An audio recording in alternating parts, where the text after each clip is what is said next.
Saya mula perjalanan dari Perai ke Alor melalui Lebuh Raya Utara Selatan, kemudian saya masuk susur keluar 177 Alor Selatan, ikut jalan tersebut hingga ke destinasi laluan saya sekarang.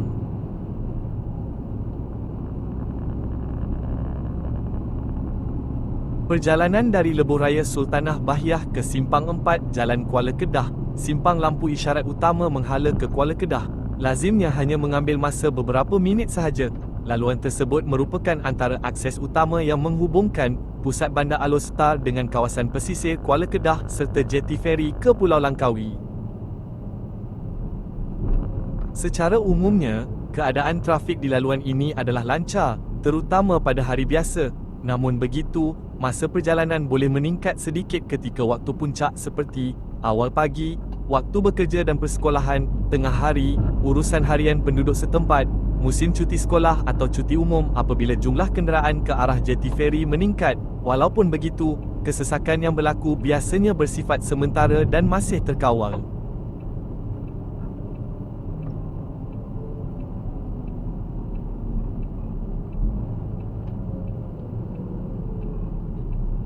Jalan Kuala Kedah atau secara rasminya Laluan Persekutuan 78 FT78 merupakan salah satu laluan penting di negeri Kedah yang menghubungkan pusat bandar Alor Setar dengan pekan pelabuhan Kuala Kedah. Laluan ini memainkan peranan utama sebagai akses darat ke terminal feri menuju ke pulau pelancongan terkenal Langkawi.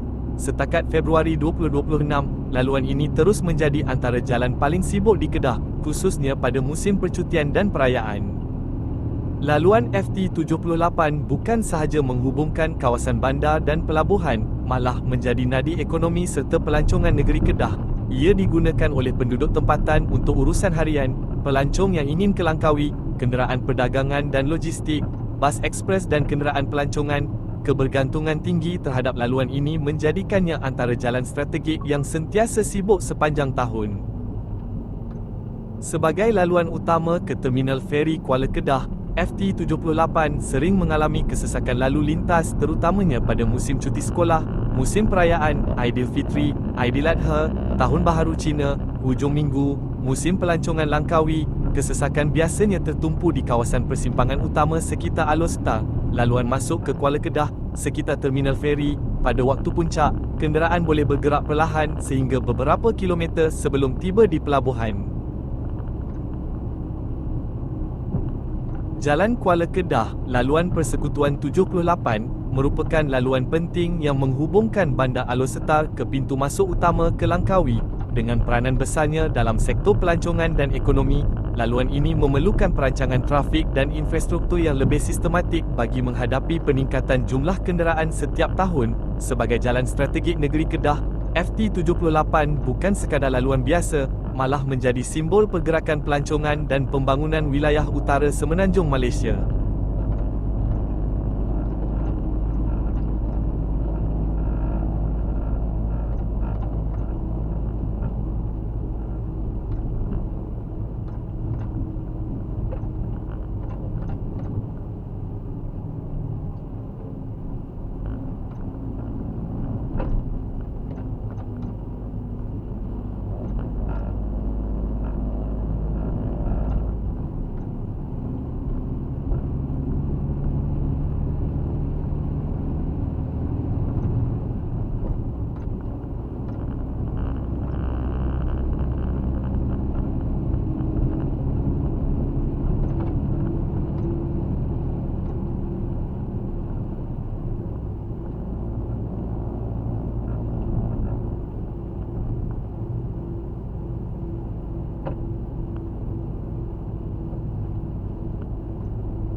Laluan yang menghubungkan Jalan Kuala Kedah dengan Jalan Pantai Barat Kedah, laluan negeri K1, merupakan antara rangkaian jalan penting di bahagian barat negeri Kedah. Ia bukan sahaja menghubungkan kawasan pesisir pantai, malah menjadi laluan alternatif kepada jalan utama seperti laluan Persekutuan 1 dan Lebuh Raya Utara Selatan. Setakat data tahun 2026, laluan ini semakin dikenali sebagai pilihan pemandu yang ingin mengelak kesesakan serta menikmati perjalanan lebih tenang melalui kawasan luar bandar. Jalan Pantai Barat Kedah, K1, merupakan laluan negeri sepanjang kira-kira 70 km yang menghubungkan Pekan Pelabuhan Kuala Kedah di daerah Kota Setar hingga ke Bedong di daerah Kuala Muda. Laluan ini merentasi beberapa kawasan pesisir dan pertanian utama, menjadikannya penting untuk pergerakan penduduk tempatan, pengangkutan hasil pertanian, laluan pelancongan pantai, alternatif kepada lebuh raya utama.